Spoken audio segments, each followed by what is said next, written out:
This Valentine's Day, celebrate the one you love the most with Hallmark cards at Walgreens. Valentine's Day is the best time to send your favorite person a reminder of just how much they mean to you. A Hallmark card is a super simple and beautiful way to say how grateful you are for the love you two share. Don't forget, Valentine's Day is Saturday, February 14th. Visit Walgreens today to find a Hallmark card that shows just how much you love them. Because love lives here. Every team, every topic, everywhere. This is Believe.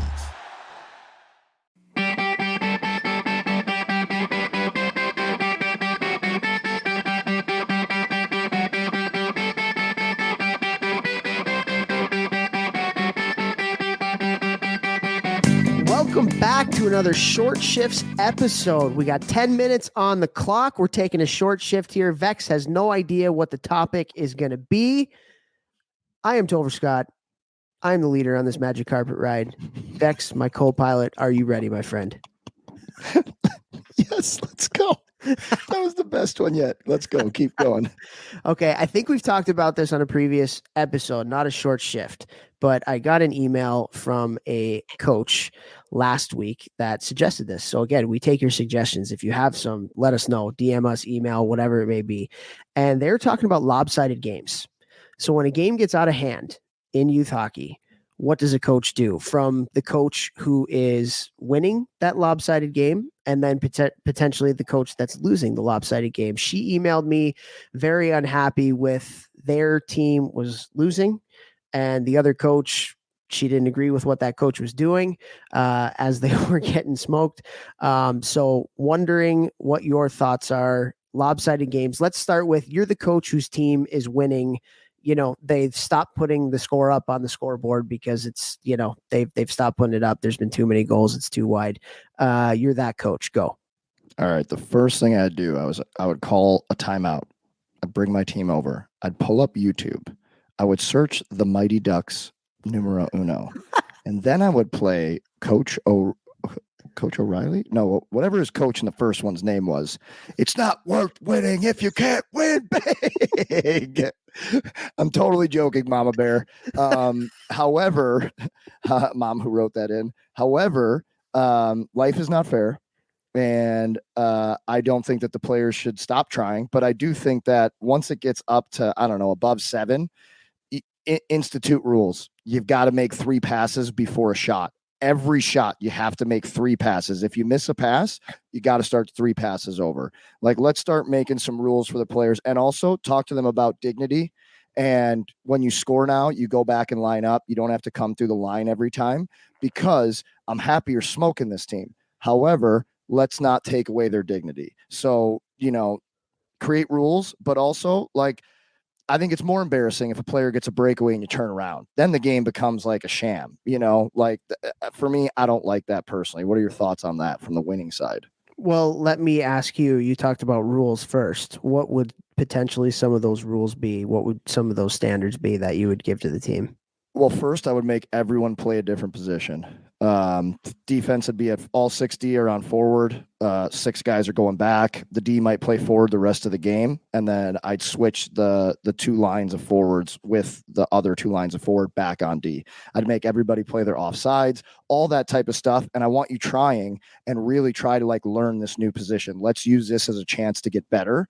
And then from there, 3, depending on the age, and depending on how bad the other team is, 2 or 3 passes before every goal.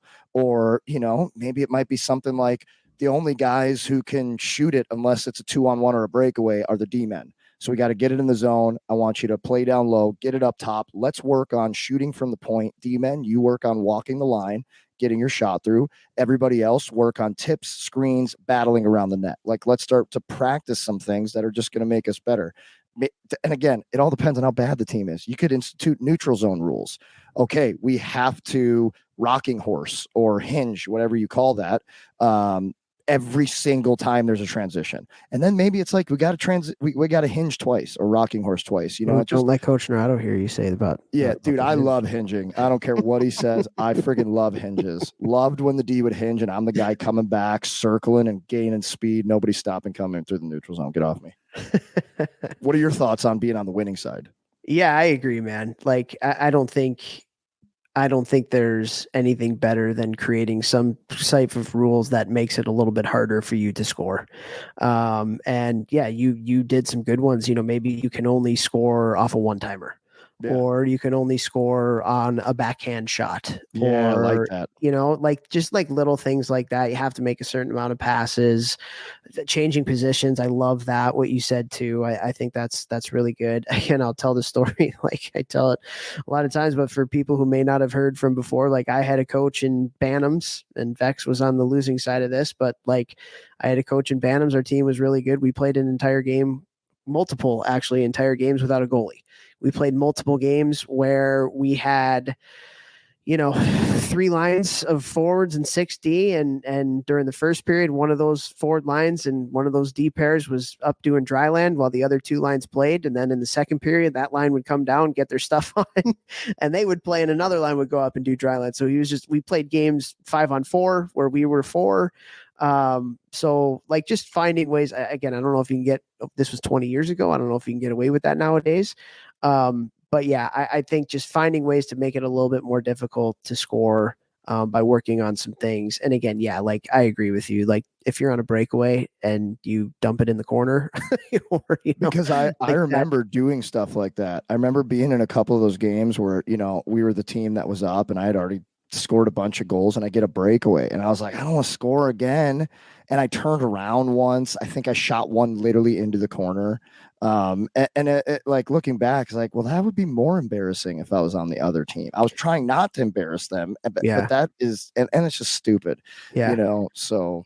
I will also say too, and I want to get to like the kind of team that's losing in a second here, but like, this is what My Hockey Rankings was actually made for. Like My Hockey Rankings was made, and the person who runs the site and created it writes a letter every year because My Hockey Rankings has been bastardized so much where now it's like a power symbol and a power status. It's all the kids that I train talk about. It's all exactly, I talk about. For like where we rank, blah, blah, blah. My Hockey Rankings was created so you can find equal competition to play good games. Because when we were growing up, you didn't really know how good maybe some of the teams were that you were playing if they were from out of state or whatever, and you would have potential for some of these, games that were lopsided because the talent levels were just too big or too small. So like when we talk about like My Hockey Rankings was built so this doesn't happen. Like it wasn't built so you as a 45-year-old dad can brag about your kid being on the number 3 team in Illinois or the country or whatever. Some of you are looking in the mirror and laughing at yourself right like, now. oh crap, I just did that yesterday. I did do that. Okay. First step is admitting you have a problem. Yeah.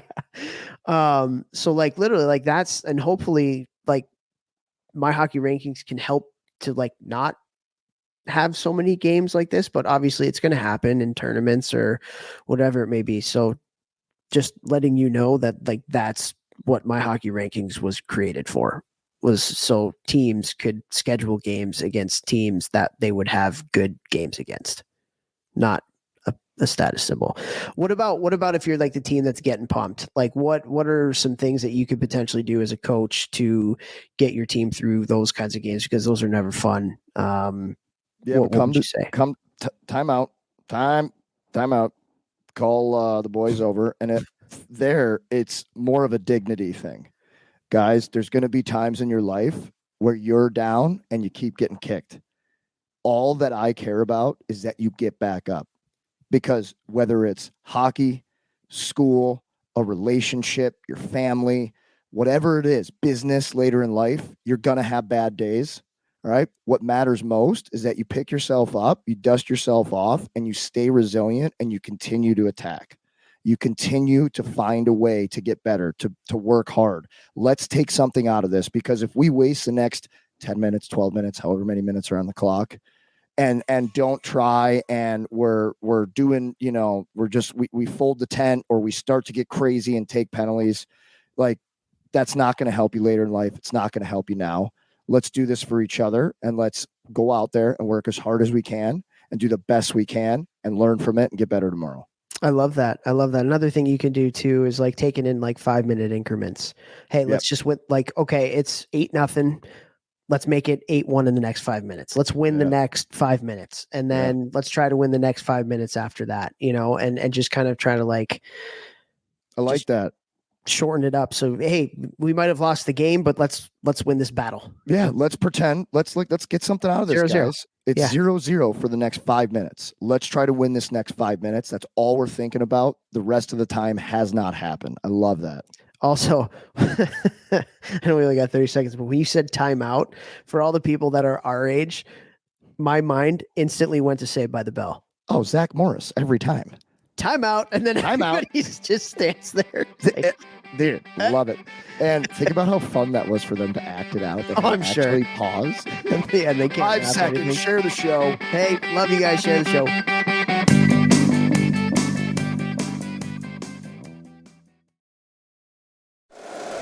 If you like the show, please take a moment to rate, review, and subscribe. It really does help the show to grow.